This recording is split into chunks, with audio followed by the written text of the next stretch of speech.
Ipapakita ko sa inyo ngayon ay itong ilog na ito.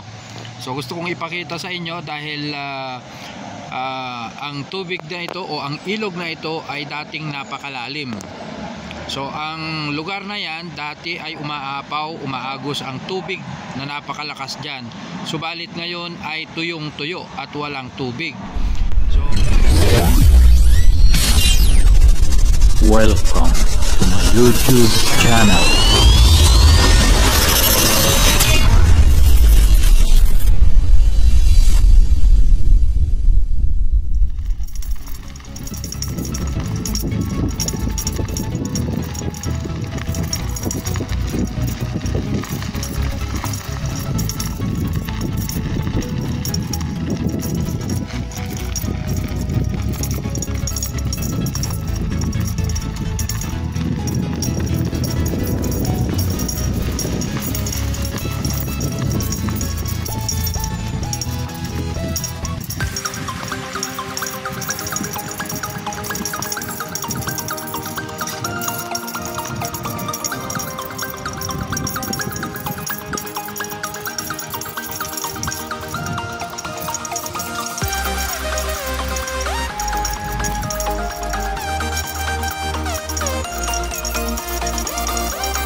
okay guys, isang magandang araw po sa inyong lahat. Sa kasalukuyan, ang inyong napapanood ay ang Parco Pilirina. So sa kasalukuyan ay nandito ako sa Parco Pilirina at iniikot natin yung buong parko. So mula sa simula, paikot at sa ngayon ay nakarating tayo dito sa ilog. Kung saan ang ilog na ito ay dumidiretso sa ilog po. So ang ipapakita ko sa inyo ngayon ay itong ilog na ito.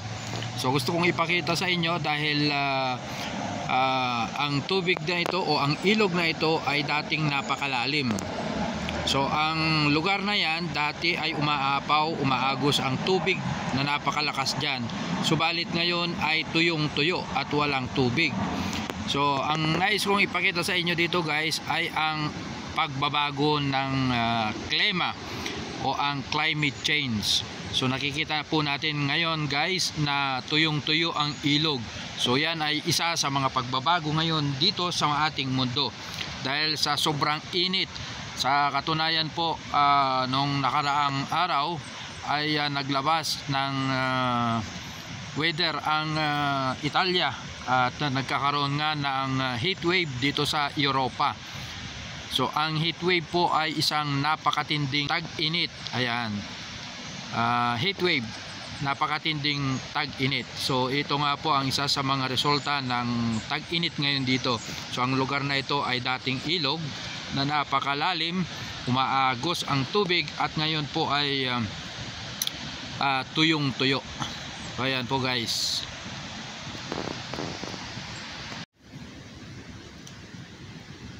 So yan na lang ang natitirang tubig. dito sa lugar na to, samantalang dati ang lugar na yan ay bumubulwak ang tubig dyan.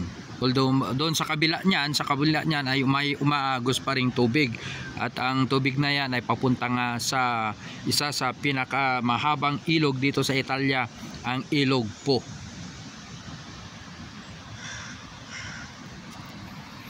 So ngayon ay ang inyo napapanood ngayon ay ang ating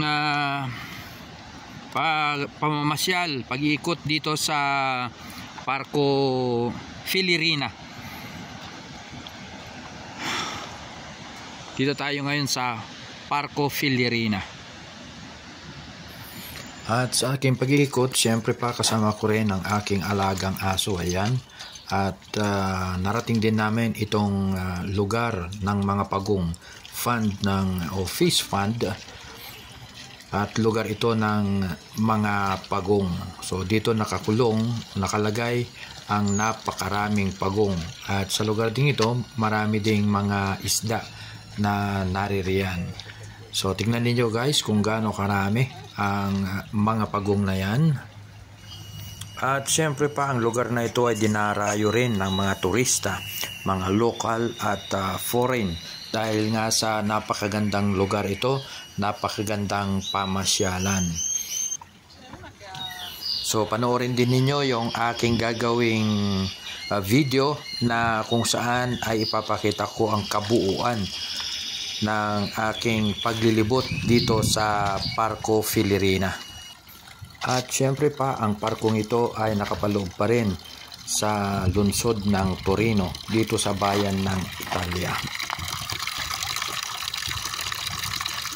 At sana po magustuhan ninyo ang aking mga videos, at hopefully ay patuloy po ninyong suportahan ang aking YouTube channel, Rodolfo Meba OFW in Italy. At sana pindutin ninyo ang like, at kung gusto naman ninyo, i-share ninyo sa Facebook. At siyempre pa yung mga hindi pa nakapag-subscribe dyan, pakiclick naman yung subscribe at ang bell icon na rin dyan upang ma-notify kayo lagi pag may mga bago tayong videos.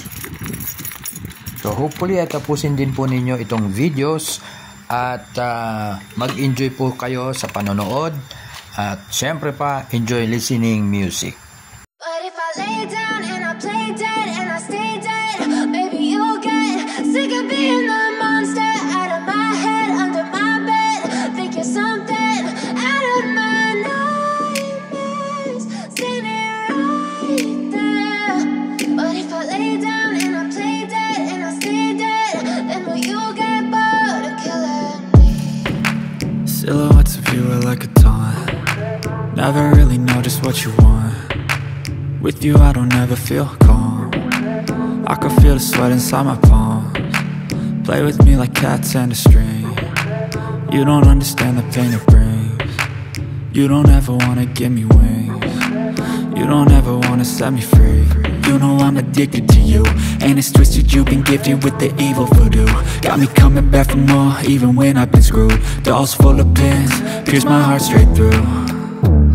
I got issues in my head, I like you in my bed, but you keep me on red. Oh, everything is like a test, I better not text or I'll come off desperate. But if I lay down and I play dead and I stay dead, baby you'll get sick of being the monster out of my head, under my bed. Think you're something out of my nightmares, standing right there. But if I lay down and I play dead and I stay dead, then will you get bored of killing me? So if I play dead, will you regret everything that you did, that you said? I don't think you understand what you're doing, and my heart's black and blue from the bruising. I feel like when I'm with you I'm losing. I feel like you think that this amusing, sitting there gaslighting and confusing. Was it me? Is it me? Am I deluded? I'm the one who's always sorry, the conclusion. Even though I offer all of the solutions, I wish you loved me like I love you, it's stupid. When I'm alone with you I never feel lucid. I wish I wasn't struck by Cupid. I wish when I first saw you I knew this. feel so useless, I feel diluted, my heart's been wounded. Silhouettes of you are like a taunt, never really know just what you want. With you I don't ever feel calm, I can feel the sweat inside my